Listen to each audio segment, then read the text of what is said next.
कोई नहीं बता सकता। लोग तो आचार संहिता में लागू करा रहे थे कि मैंने कहा था नहीं होगी आचार संहिता में लागू, और कुछ चीजें पता होते भी हिचकिचाहट के साथ पता ही नहीं जाती है, ठीक है ना, लेकिन होगी, जरूर होगी, है ना, क्योंकि आप लोगों ने हमेशा पेशेंस रखा, कुछ तो 10-10, 15-15 साल से पेशेंस रख रहे हैं, इस 7 महीने में उम्मीदें जगी, ये भी तो बड़ी बात है।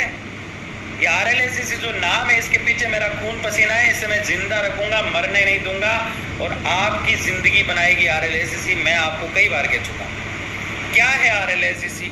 तो पूर्णतः सरकारी संस्था है, पूर्णतः सरकारी संस्था होगी RLSCC। कोई आपको भरम फैलाए, किसी प्रकार की बात कहें, आप उसकी बात को मान लेना, लेकिन ये भी बात याद रखना कि पूर्णतः सरकारी संस्था होगी।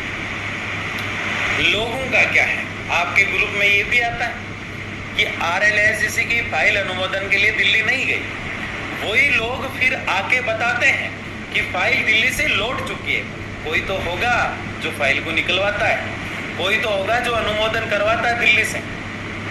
साइलेंट मोड पे काम किया है मैंने साथियों पिछले कुछ समय से, क्योंकि जब भी मैं कोई न्यूज़ देता हूँ तो आपको लूट लिया जाता है, आपको लूटा जाता है भयंकर तरीके से। इतने पैसे डालिए, इस तरीके से डालिए, वो डालिए, मैं आपको लूटने नहीं दूंगा चाहे मेरी जान चली जाए। और ये सच है कि कई लोग जो है परेशान है मेरे से, इस चेहरे से उनको नफरत सी हो गई, बेचारों में बहुत तकलीफ हो जाती है। पहले एक यूट्यूबर समझ लेता है, फिर उनको पता चलता है ये तो पावरफुल है ना, इनका तो एक स्टेटस है, फिर उन्हें पता चलता है कि ये तो कॉम्बो है, सारी चीज़ें हैं इसमें, है ना, फिर उन्हें बड़ी तकलीफ हो जाती है, अब कुछ बिगाड़ नहीं पाते। तो कोशिश जारी रखते हैं, ये अभी भी जारी रख रहे हैं। तो इस चेहरे से प्रॉब्लम उन लोगों का है जो ईमानदारी से काम नहीं करते। ईमानदार व्यक्ति जो है ना, उसको मैं बहुत अच्छा लगता हूँ। जैसे एग्जाम्पल दिया जाए आपको, प्रेम शंकर जी मीणा कोटा UIT से, जावेद खान जी कोटा से, झालावाड़ से हाडा जी, कमल जी सचिवालय टीम से, लक्ष्मी जी, मंजू जी भरतपुर वोकेशनल से, धौलपुर से, पवन जी बिश्नोई, ऐसे कई लोग हैं जो मुझे बहुत पसंद करते हैं, मैं उन्हें बहुत पसंद करता हूँ व्यक्ति, और वो सरकारी संस्था में काम करता है, तो प्लेसमेंट NGO और निविदा के थ्रू लगा हुआ व्यक्ति कहलाता है। कॉल नहीं रुकता है, मैं क्या करूँ, वो लगा हुआ व्यक्ति कहलाता है। प्लेसमेंट निविदा और NGO के थ्रू लगे हुए किसी भी डिपार्टमेंट में व्यक्ति जो सरकारी संस्था है, वो सारे के सारे RLSCC में शामिल होंगे। अगर उसके बावजूद भी कोई WhatsApp पे मैसेज देखते हो और आपको लगता है कि ये सच है और जो मैंने कहा है वो सच नहीं है, तो आप उस पर भरोसा कर सकते हो। दूसरा, किसी के पास भी एविडेंस नहीं है कि इस डिपार्टमेंट को नहीं लिया गया है।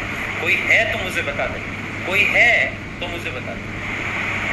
किसी के पास भी कोई ऐसा लिखित आर्ग्यूमेंट या लिखित एविडेंस नहीं है जो ये कहते हैं कि वोकेशनल को शामिल नहीं किया गया है, ICT को शामिल नहीं किया गया है, विद्युत को शामिल नहीं किया गया है, रोडवेज को शामिल नहीं किया गया है, 108 को शामिल नहीं किया गया है। ऐसा कोई भी आदेश अभी तक RLSCC ने दिया नहीं है। RLSCC ने सिर्फ इतना कहा है सरकारी विभागों के लिए जहाँ लोग लगे हुए हैं जो काफ़ी समय से काम कर रहे हैं और वो उस क्वालिफिकेशन को पूरा कर रहे हैं, तो उनको लिया जाएगा। उसमें जो फर्जी नाम है उनको भी हटाए जाएंगे, ये सच है। अब इससे कई लोगों को तकलीफ हो जाती है कि फिर तो हमारा हो नहीं रहा, हम तो नियमितीकरण करेंगे। तो नियमितीकरण जब RLSCC में नहीं लिया जाएगा तो नियमितीकरण तो बहुत दूर की बात है। इसमें तो अनुभव के आधार पर प्राथमिकता की मांग भी हमने रखी है और वो बड़ी मजबूती से लड़ेंगे, एकजुट होकर लड़ेंगे जब मानी जाएगी। अनुभव के आधार पर प्राथमिकता, समान काम समान वेतन जैसी प्राथमिकताएं, ये बड़े मुद्दे हैं जो आसानी से लागू नहीं किए जा सकते, और जब तक इन शर्तों पर बातें नहीं हो जाती तब तक कार्य नहीं होगा। और आगे क्या करना है, कैसे करना है, इस पे मैं मेरी रणनीति के अकॉर्डिंग चलता हूँ। मुझे 1000 लोग भी कह देंगे ना कि आप कल से धरना करो, तो मैं नहीं करूँगा, सही समय पे करूँगा। पहले भी मैंने सही समय पे किया, आचार संहिता से बिल्कुल पहले किया, आचार संहिता लगने से 12 घंटे पहले किया, जबकि कोई मजाक नहीं था उस समय परमिशन लेना भी। वो तो सराहनीय मजबूत योद्धा थे, तो हमें परमिशन नहीं मिल गई, अगर नहीं मिलती तो भी हम करते, लेकिन उस समय उनका भयंकर सहयोग रहा और मैं मजबूती से ही करूँगा। और मुझे पता है किस तरह से अब अगला कदम मेरा क्या है वो आप देख लेंगे। मैं किसी भी प्रोटेस्ट को करता हूँ तो मेरे साथ ये चीज़ें होती है। लोगों का ट्रस्ट कई बार कमज़ोर होता है, फिर एकदम से मजबूत होता है।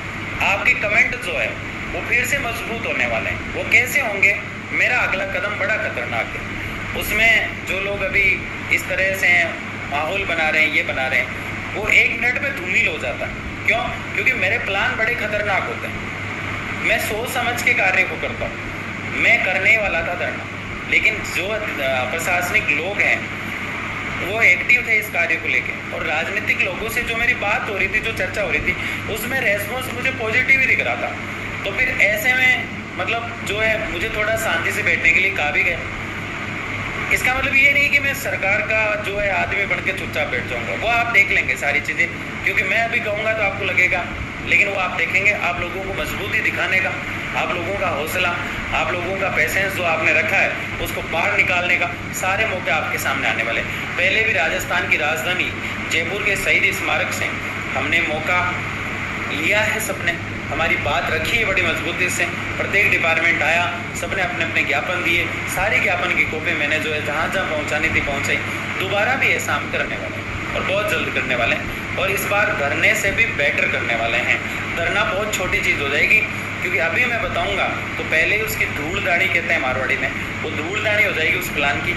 अभी नहीं बताना चाहता, क्योंकि प्लान एक भी जो है बिना यूनिटी के सफल नहीं होते, और यूनिटी कैसे करनी है ये मैंने सोच लिया है। अब आप में से अगर 100 लोग भी आए ना तो भी मुझे दुख नहीं होगा, क्योंकि ज़्यादा उम्मीदें मुझे रही नहीं है अब सबसे, क्योंकि मुझे पता है कितने लोग आएंगे। तो संख्या बल भी कैसे बनाना है ये भी मैंने सोचा है, और किस तरह से बनाया जाएगा।